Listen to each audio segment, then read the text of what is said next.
Selamat siang Pak Ivan dan juga teman-teman. Di sini saya Cindy Gunawan dan juga beberapa rekan saya yaitu Christine Ongjen dan juga Estelle Yavan. Kami di sini akan menjelaskan tentang sebuah perusahaan yang kami teliti yaitu adalah perusahaan IKEA. Berikut beberapa hasil kerja kami. Pertama-tama kami ini akan menjelaskan tentang company profile dari IKEA itu sendiri. IKEA ini merupakan perusahaan besar yang menciptakan sejumlah produk-produk barang rumah tangga karena keinginannya untuk memiliki kehidupan rumah dan juga yang lebih baik dan juga terlihat modern dan juga sesuai dengan selera masyarakat pada umumnya. Pendirinya ini tuh berasal dari pertama kali didirikannya itu ada di Swedia dan didirikan oleh Ingvar Kamprad pada tahun 1943 saat beliau berusia 17 tahun. Yang sekarang sudah menjadi salah satu orang terkaya di dalam perusahaan IKEA ini sendiri. Dengan singkatnya, Ingvar ini tuh dilahirkannya itu di Elmthorp dan desanya yaitu Agnoir Ola yang awalnya IKEA itu tuh menjual barang-barang seperti alat tulis, pulpen, dan juga bingkai foto dan juga jam tangan. Perabotan rumah tangga ini itu pertama kalinya adanya itu pada 1947 dan mulai dirancangnya itu 1955 sesuai dengan rancangan IKEA sendiri tanpa ada mereka tuh melihat inspirasi dari luar. Pada mulanya menjualnya itu melalui pos dan kemudian menjadi sebuah toko yang dibuka di Almhult dan kemudian menjadi model toko IKEA untuk selanjutnya. Dan IKEA itu memiliki visi yang juga cukup dapat membangun marketing dari IKEA ini yaitu sendiri yaitu adalah menciptakan kehidupan yang lebih baik untuk semua orang. Nah, karena visi misinya itu sendiri ini tuh menjadikan dampak marketing internal IKEA dan juga memiliki dampak yang cukup besar juga kepada karyawan-karyawan IKEA, sehingga karyawan-karyawan IKEA itu sendiri tuh dengan pejabat-pejabat yang tinggi itu tidak memiliki keinginan untuk saling sombong dengan sesuai dengan jabatan-jabatannya. Dan selalu IKEA juga ini karena visi misinya sendiri, IKEA juga ingin memberikan pelayanan dan juga produk yang terbaik dan juga kualitas yang terbaik dengan harga yang terjangkau kepada konsumen dan juga masyarakat yang membelinya. Struktur organisasi dari IKEA ini sendiri itu cukup unik ya. Secara khusus di seluruh dunia sejumlah besar perusahaan beroperasi di bidang merek dagang IKEA. Semua pemegang waralaba dari IKEA itu sendiri itu independen dari Inter IKEA itu sendiri. Dan sekelompok besar dari waralaba yang dimiliki dan dioperasikan itu dari Inka Group. Dan ternyata Inka Group sama Inter IKEA Group itu pendirinya itu sama, tetapi semenjak 1980 karena pendirinya sama akhirnya mereka itu dibuat operasinya itu berbeda dan juga memiliki manajemen berbeda sejak 1980 itu sendiri.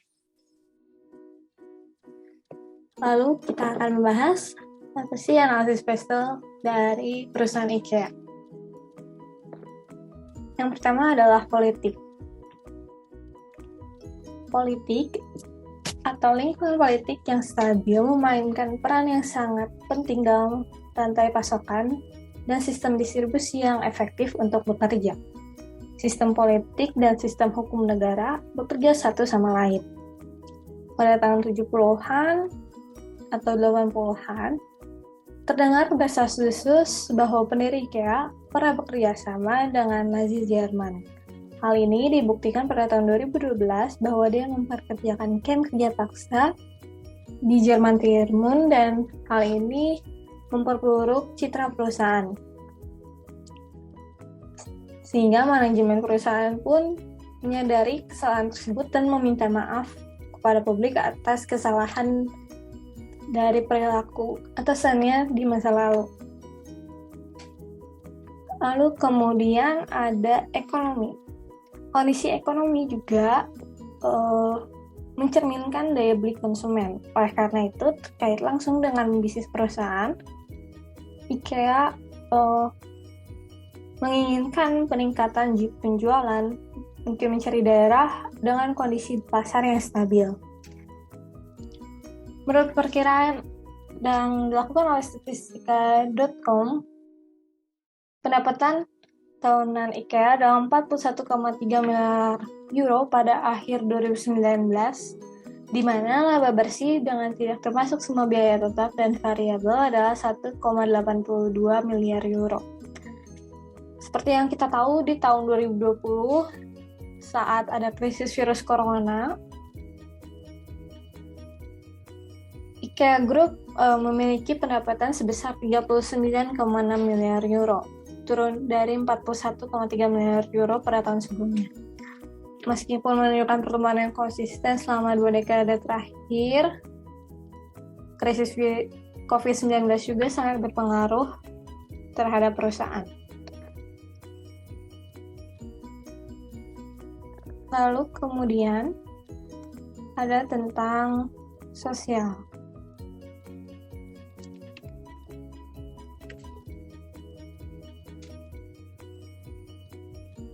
Sosial dan budaya sangat berpengaruh terhadap jalannya perusahaan karena setiap negara memiliki kehidupan sosial dan budaya yang berbeda. Produk yang dikeluarkan pun tidak hanya disesuaikan oleh konsumen, tetapi harus tidak bertentangan dengan nilai-nilai sosial yang ada. Contohnya adalah jika di Indonesia atau di Rusia, katalog yang ada di majalah IKEA tidak diperbolehkan ada unsurnya homoseksualitas. Namun mungkin di negara lain bisa saja hal itu diperbolehkan dan tidak dipandang negatif. Atau misalnya peristiwa lain di Arab Saudi di mana IKEA menghapus wanita dari katalognya. Dan hal ini menjadi kecaman di Barat.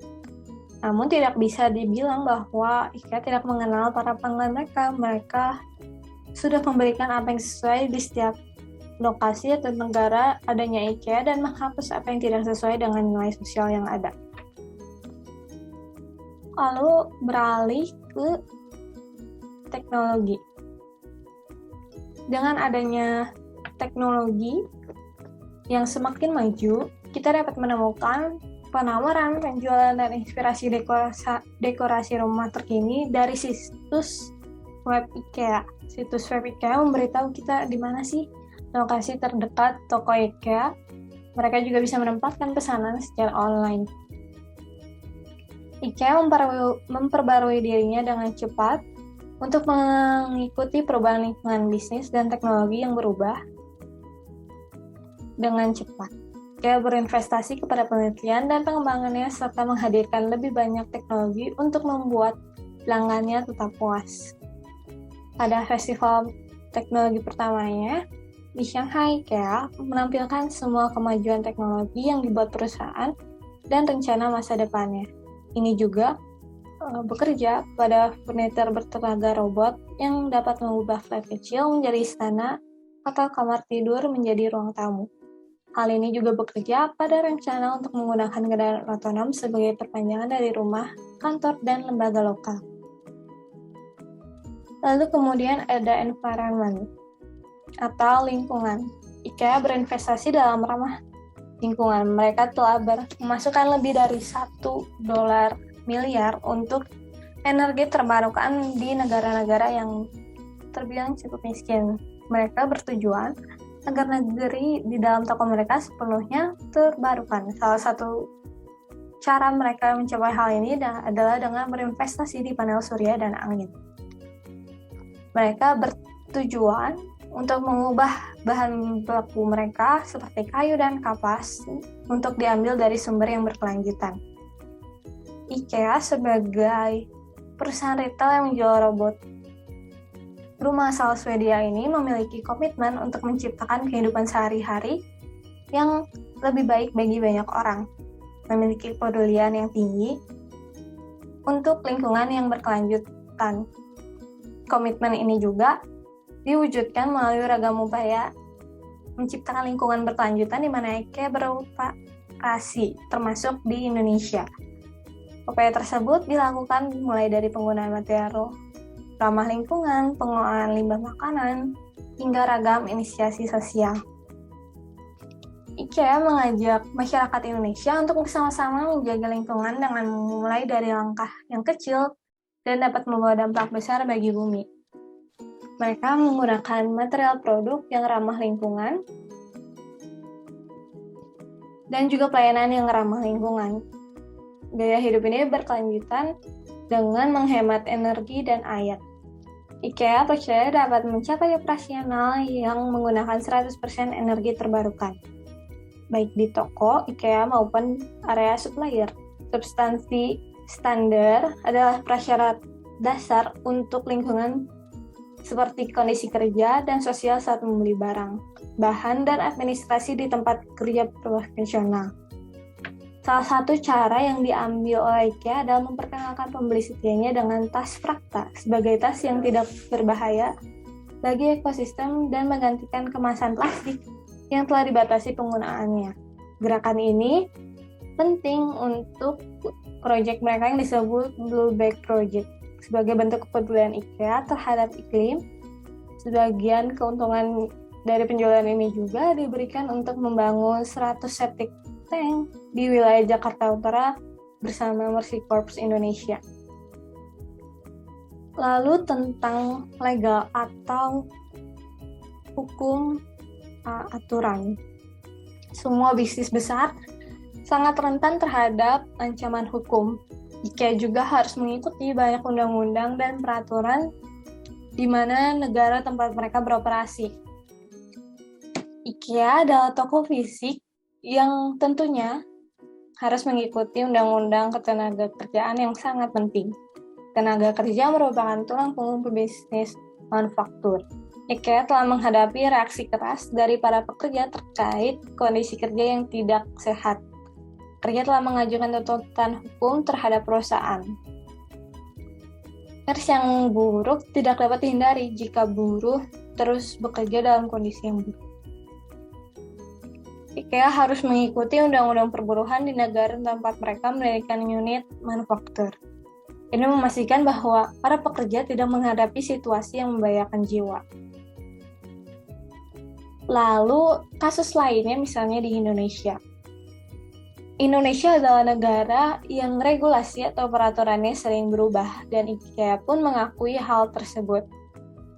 Ketidakpastian kebijakan dari pemerintah sebagai regulator merupakan hal yang paling tidak disukai oleh banyak perusahaan. Tentu dalam mengembangkan sebuah perusahaan dibutuhkan regulasi yang stabil. Meskipun mengetahui hal tersebut, perusahaan dalam mengembangkan furniture raksasanya, IKEA tetap saja berekspansi di Indonesia. Dan General Manager IKEA juga mengakui bahwa regulasi yang berubah merupakan tantangan bagi mereka dalam mengembangkan IKEA di Indonesia. Sejak awal IKEA berdiri, IKEA mencoba menjalin hubungan yang baik dan dalam kementerian dan lembaga terkait. Dengan kedekatan tersebut, IKEA bisa mendapatkan masukan yang menyelaraskan strategi perusahaan dengan regulasi yang berlaku. Manajemen operasi IKEA. Manajemen operasi begitu penting untuk keberhasilan suatu perusahaan atau organisasi. IKEA menyadari betapa pentingnya manajemen operasi dengan mengelola jaringan operasi yang dapat merancang, memproduksi, dan mengirimkan produk dan layanan yang sesuai dengan pasarnya.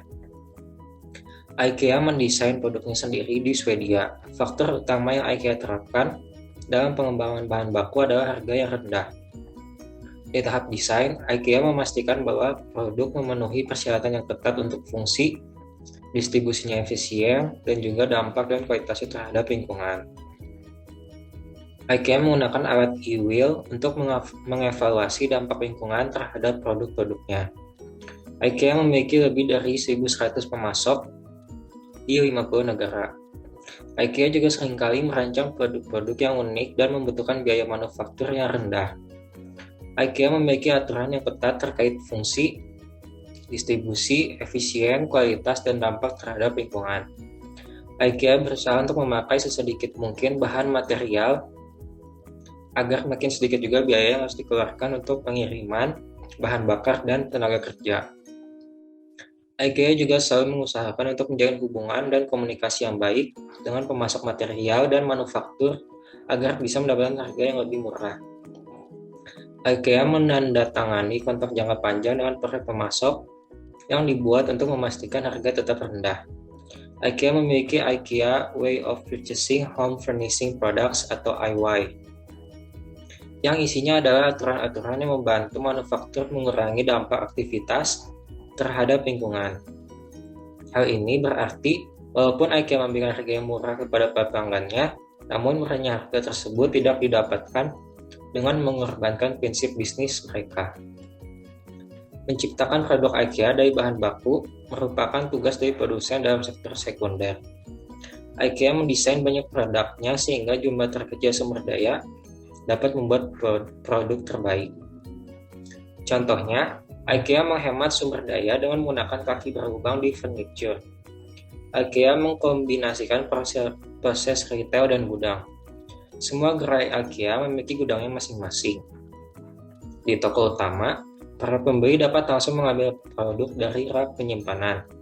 Rak penyimpanan ini dapat dijangkau sendiri oleh para pelanggan. Produk-produk cadangan juga tersedia pada rak yang berada di atas lokasi rak utama. IKEA menyederhanakan dalam hal distribusi. IKEA menghitung kira-kira berapa produk yang dapat memenuhi permintaan. Volume yang besar, paket datar, dan biaya yang rendah merupakan keunggulan distribusi yang dimiliki IKEA. Produk IKEA yang dijual dan dikemas datar dapat diangkut dengan lebih mudah, sehingga lebih efisien dan memungkinkan mereka untuk mengangkut dan menyimpan lebih banyak paket, sehingga menghemat juga biaya transportasi. Lalu produk dikirim dari pemasok ke pusat distribusi. Pelanggan bisa membeli produk IKEA di toko yang tersebar atau melalui online. Manajemen pemasaran IKEA. Perkembangan teknologi yang begitu cepat membuat sejumlah bisnis properti mengalami terjadi inovasi dan perubahan besar lainnya, termasuk perusahaan retail seperti IKEA. Ditambah lagi dengan adanya pandemi COVID-19 yang mengubah strategi IKEA dalam memasarkan produknya. Semula, IKEA mempromosikan produknya melalui katalog cetak. Adanya COVID-19 membuat IKEA mempromosikan produknya melalui platform digital. Platform digital ini diciptakan agar para pelanggan dapat berbelanja dengan aman dan nyaman. Apalagi konsumen sangat dimudahkan dengan platform digital yang begitu mudah diakses. IKEA menggunakan platform digital agar masyarakat dapat mengakses lebih banyak produk dari IKEA kapanpun dan dimanapun. Katalog IKEA dalam platform digital ini didesain dengan sangat menarik, lengkap, dan kreatif, sehingga menarik para pembeli untuk membeli produk mereka.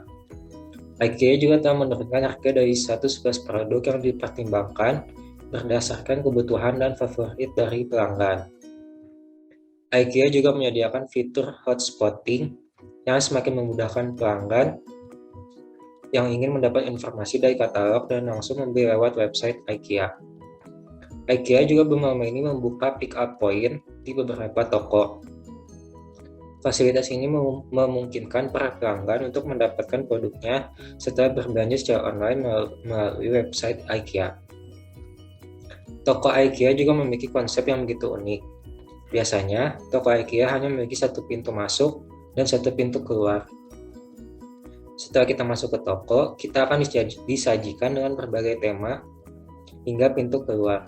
IKEA juga memperbolehkan calon pembelinya untuk mencoba semua perabotan, mulai dari sofa, kasur, dan yang lainnya.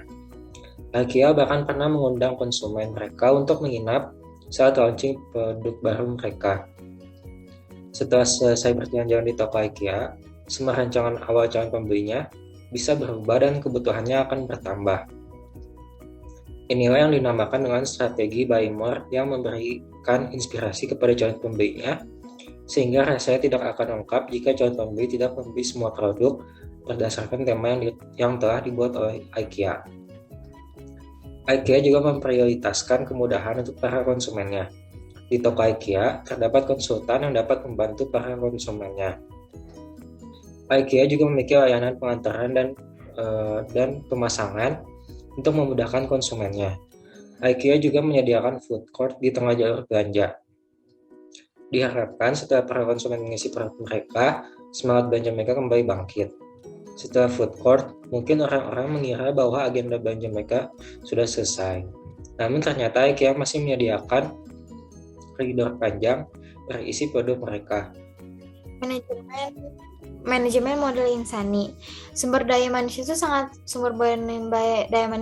berpengaruh terhadap jalannya suatu perusahaan. Apalagi saat ini kita berada di era industri 4.0.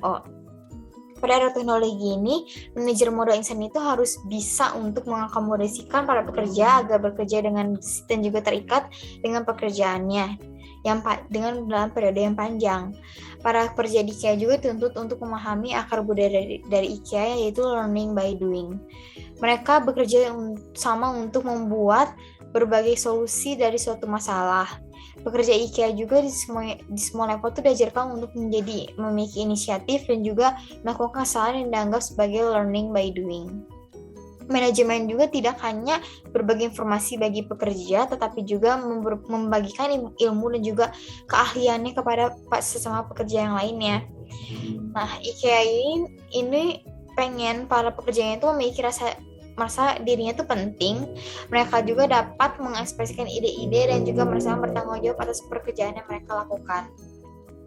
Namun, pekerjaan ini didorong dengan dapat berinisiatif dan juga bertanggung jawab atas apa yang mereka lakukan. Budaya yang dibawa dari Swedia, tempat di mana IKEA pertama kali dimunculkan atau diproduksi, yaitu adalah mereka tidak akan nyaman jika ada konflik di dalam sebuah pekerjaan dan tidak pernah menonjolkan diri mereka dan memiliki motivasi yang kuat saat mereka bekerja. IKEA memiliki sistem di mana kondisi nilai penting dalam masyarakat meliputi perhatian sesama kualitas hidup. Dalam bekerja di IKEA juga cenderung menempatkan pentingnya kerjasama, tempat kerja cenderung berkarakteristik, rendahnya tingkat stres, dan juga manajer memberikan mereka kebebasan dalam dari baik pekerja yang memiliki jabatan di atas maupun pekerja yang memiliki jabatan yang paling bawah. Dan mengambil keputusan sendiri untuk menjalankan tugasnya. Namun, IKEA juga tetap memiliki kontrol yang kuat agar setiap pekerja tidak bertentangan dengan tujuan perusahaan yang di awal, yaitu untuk menjaga memberikan kualitas yang baik kepada konsumennya. Sehingga IKEA mampu untuk menerapkan pembatasan secara administratif, di mana pengambilan keputusan dibatasi kepada level yang lebih tinggi. Manajemen keuangan itu IKEA itu menawarkan berbagai solusi kepada konsumen dengan menciptakan barang-barang yang memiliki kualitas yang cukup sesuai dengan harganya. Sehingga IKEA juga memiliki berbagai strategi yang untuk menciptakan harga yang terjangkau. Seperti yang pertama itu adalah biaya per unit. IKEA hanya memesan barang-barang kepada produsen dengan kualitas yang tinggi, sehingga dapat melakukan negosiasi dengan produsen tersebut. Sehingga IKEA mampu untuk mendapatkan harga yang murah dan terjangkau. Selain mengenai biaya, IKEA juga memperhatikan biaya transportasi. Biaya transportasi yang dibutuhkan pada mereka yang menggunakan sistem kenokluran. Kenokluran itu apa sih? Kenokluran itu adalah di mana barang kemas dalam bentuk datar, tidak seperti pada umumnya yang dalam bentuk kotak. Jadi sehingga memudahkan pabrik untuk memindahkan barang menggunakan forklift. Dan konsumen juga mampu untuk membawa dengan menggunakan mobil pribadi ataupun truk. IKEA juga menyediakan troli khusus untuk konsumen untuk digunakannya dalam mengambil barang dan juga digunakannya itu untuk mengantarkan barang ke dalam mobil konsumen. Lalu yang ketiga itu IKEA juga mampu memberikan pelayanan di mana konsumen yang tidak bisa membawa pulang barang yang dibeli karena kepenuhan atau tidak mobil yang terlalu kecil. IKEA dapat menawarkan layanan pengiriman dengan biaya tertentu sesuai dengan permintaan pelanggan. Biasanya itu sesuai dengan jumlah barangnya dan juga jarak jauh rumah pelanggan. Karena sistem IKEA adalah furniture knockdown, di mana konsumen dapat membongkar pasang furniture, sehingga kekuatan dari knockdown itu sendiri adalah baut dan skrup, di mana tidak lagi menggunakan lem dalam menyambungkan konstruksinya. Sistem ini membuat konsumen menjadi mandiri dan hanya perlu mengambil di gudang IKEA itu sendiri, dan tidak seperti toko furniture pada lainnya, yang di mana pelanggan tuh hanya tinggal menunggu barang itu dirakit hingga selesai. Tapi IKEA itu menggunakan cara lain, di mana konsumen merakit sendiri perabotan sehingga secara tidak langsung IKEA menghemat biaya pemasangan juga. Namun, IKEA juga diberikan komponen-komponen yang diberikan juga merakit seperti Lego dan juga diberikan buku panduan agar konsumen tidak kebingungan dalam merakit furniture tersebut. Lalu yang terakhir itu adalah toko IKEA itu tidak seperti toko furniture pada lainnya, di mana mereka tuh memberikan kualitas yang tinggi tapi dengan harga yang mahal. Dan sedangkan IKEA itu mereka tuh memberikan kualitas tinggi kepada konsumennya juga, namun juga mereka mampu untuk mengoptimalkan harganya lebih murah 20% pada toko furniture yang lainnya. Tapi IKEA juga masih menempatkan keuntungan yang besar karena mereka mampu untuk menghemat biaya-biaya yang dilakukan konsumen seperti biaya transportasi, biaya pengiriman, biaya pemasangan, dan juga biaya lain-lainnya yang biasa digunakan oleh toko furniture lainnya. Oke, sekian, terima kasih presentasi dari kami, kelompok perusahaan IKEA. Semoga presentasi kami ini dapat dimengerti dan juga dapat dipahami dengan baik. Mohon maaf bila ada kesalahan kata dan juga pengucapan yang tidak benar. Sekian, terima kasih.